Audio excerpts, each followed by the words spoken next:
Britain literally is George Orwell's 1984. What's up, guys? This is Brett here from BrettDev.com, and welcome back to the channel.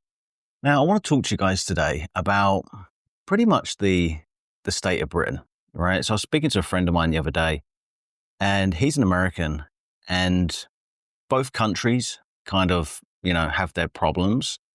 But one thing a lot of Americans always say to me is they always bring up the fact that in the UK, you can get arrested by the police for something that you post on Facebook, right? Now, like I said, despite the problems that both countries have, even Americans with all of their problems find it incredible that the UK literally has no freedom of speech, right? And it was kind of that way when I left the UK 10 years ago, but it kind of wasn't obvious to everybody at the time, right? So I've always known and always felt unfree, shall we say, in the UK. I've always felt like it was, I guess, stifling, right? And that stifling feeling, the only thing I can put it down to, well, there's multiple things I could put it down to, and that is perhaps like, the culture in a way, the way that everybody tries to kind of follow the rules, the way that everybody almost like self-polices one another, the way that we have a law for this and a law for that and a regulation for this and a regulation for that. And I guess it kind of, really hit me hard as I was becoming a teenager and as I was becoming an adult. Like, I'm from the UK. My family moved back to Ireland when I was 18. So I've been living alone since I was 18 years old. I stayed in the UK. And turning 18, most kids turning 18 today, they just live at home with their parents. They don't move out until they're 30. They're basically like babies, right? Until they're 30 years old. So I was kind of forced into adulthood pretty young, which was a good thing because, it teaches you responsibility. I never drank any alcohol. I never partied. I never went to nightclubs or any of that stuff because I had to work to pay my bills and stuff, right? Which was my own choice. I chose to do that. I wasn't forced out of the family home or anything like that, right? I could have moved, but I just chose not to. Because I liked it in England. I was working at a gym. I was into the gym. I had all my gym mates. I just didn't want to be uprooted. But,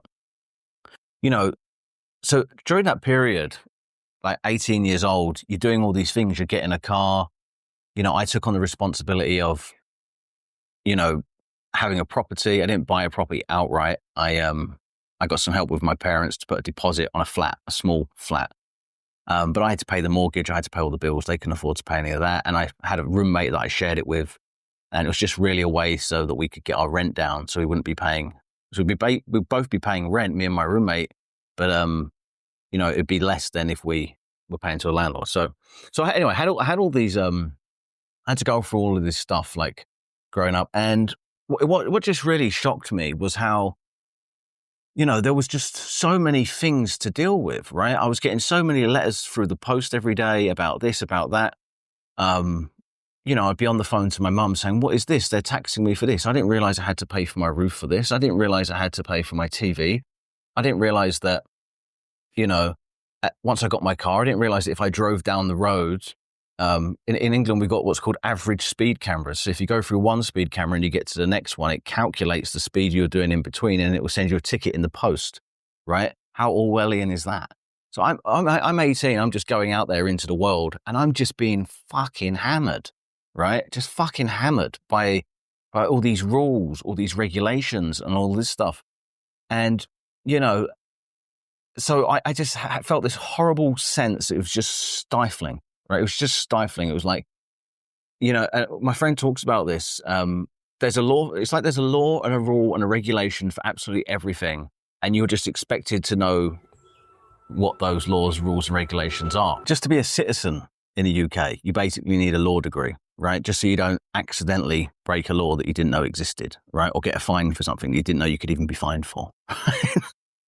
So I kind of felt like this, going back to my original point, I really felt stifled just at regular everyday life. everyday life. And I think what it does is it creates a society of paranoia, right? It's a society that's paranoid, that doesn't want to step out of line, that doesn't want to break a rule. Everybody's under stress as it is. Cost of living is so high. People are struggling to pay their bills. You know, getting a parking ticket in the UK could mean your once a month trip to the movies with your wife or your girlfriend is now not happening, right? Because you accidentally parked on a fucking red striped line instead of a white, you know, cross checkered line. And you didn't realize that, you know, and there's a sign that you didn't see that said 10 minutes instead of fucking 15, you know, like all these little things you do. So it creates this like society that is just paranoid. And I think in a paranoid, stressed out society, people just start to fend for themselves, right? People become selfish. They become self-policing. It almost is like the Soviet Union, right? Where people will spy on their neighbors. People will self-regulate, self-police each other. And that's kind of what the UK has become. And like going back to that point, it's gotten so bad now to the point where you can't even post on Facebook without the police coming and arresting you. So why is this happening? Why are they doing this? Because, you know, it's all coming down from the top. It's all government oppressing the citizens. And it's like they want a society that just can easily be controlled. It's the only thing that I can put it down to, a society that can easily be controlled. And why do they do that? So that they can rob them blind, pretty much, right? That's how it works. If the society's paranoid, if the society is more concerned about self-preservation and to the point where they're like, what are my neighbors doing? Are they doing something wrong? It's dysfunctional, right? And whilst the society is dysfunctional like that, then the elites at the top can rob them and nobody will ask any questions. That's what I truly believe is the cause for this kind of stuff. I don't believe there's anybody, you know, at the top of government or at the top of, you know, in the elite circles that really gives a shit about somebody making a racist post on Facebook, or somebody making a post on Facebook about something that, you know, they're deemed that they shouldn't.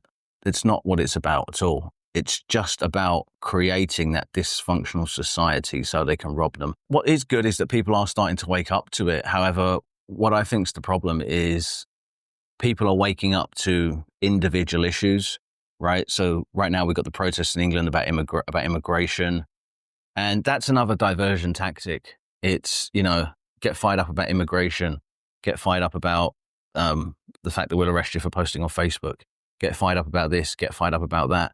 And it kind of like gets the population to disperse some energy and then settle back in to the little rhythm of control again. And this is never going to change. I preach about this all the time. It's not going to change. I realized that. So I fought against this for like 10 years. Like I said, I just told you how I felt when I was young, when I was 18. I remember going out to airports and public places when I was like 18 years old and handing out flyers and leaflets to try and wake people up to what was going on. Back then, everybody thought I was a complete, you know, fucking mental idiot, right? Oh, that's never going to happen. You're fucking crazy. You're a conspiracy theorist, right? So I've already done this. I see these protests and I see, you know, people waking up in Britain, and I did this for 10 years. 10 years I wasn't listened to. 10 years I got called every name under the sun, got made to be like an idiot. Then COVID happened and now everyone's woken up all of a sudden. But it took me 10 years to realize that nothing was going to change, right? That you cannot change that system. And it's pointless trying to change it. Even if a lot of people wake up, not enough people wake up. And even if enough people wake up, change just isn't going to happen because they're sophisticated. They know how to manipulate and control. Britain literally is George Orwell's 1984. That is what it is. It's like the home of the beast. It is the most surveilled country. London is the most surveilled city in the world. It might be the most surveilled country in the world. It's a little island. It's the home of the elites of the elites, the banks, right? You are literally in the belly of the beast. And if you're in Britain, like you're the test subject. Why do you think we have all of this surveillance control, like technology and systems in Britain? And why is it there first? And the Americans look at us and say, oh, if you want to see what America's going to be like in 10 years, just look at Britain. That's why. Okay, it's so sophisticated that you can't really beat it. You're much better off just leaving. Like, why stay there and put up with it? You don't have to stay there and put up with it. You know, 10 years ago, I came to Thailand and I'm free, basically. I can say whatever the fuck I want on Facebook. I can say whatever the fuck I want to anyone, you know. But what's funny about it here is when you move to a country like Thailand, like all of that stuff and all of those issues that you want to post about on Facebook, you just won't post about because they don't exist. They don't exist here. You know what I'm saying? So it's like coming to Thailand or moving away from the UK or from any country that is heading that way. It's amazing, not in the sense like I get to go there and I get to post whatever I want and nobody's going to knock on my door and arrest me. It's just that you're not even going to want to post. You know, I remember when I first came to Thailand on a holiday, I was in Koh Phangan. I was in like it was a shop. We were shopping like a pizza shop or something. I was thinking a kebab shop, but it was like a kebab shop, but it's all pizza. And I was with my friend Josh, and it was our first ever trip to Thailand. And I remember looking up at the TV and seeing the news, like the CNN or the Western news. And I just remember saying to him, hey, look, Josh, something's happening back on planet Earth. Like, you know, because it felt like we were on Mars. It felt like we'd traveled to Mars and we were looking at a window down on planet Earth. Like, look at all those people still like going on about just fucking nonsense, absolute dog shit. And it's all over the TV. And I bet half the country's walking around talking about it and, you know, getting riled up about it or this or that. But when you're out here in a place like Thailand, you see it and you literally see it from the outside, right?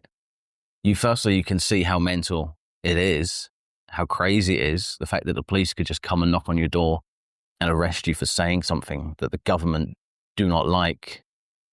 I mean, I don't think you need to be outside of the UK to see that that's crazy anyway, but you just get it's a nice thing to be able to, like, you know, escape it and look in. So yeah, I just wanted to hop on here. You see, I've changed the camera angle up this time. I noticed in my last videos, I was getting blown out. There's the light coming in from behind me. So I think I might shoot them like this from now on.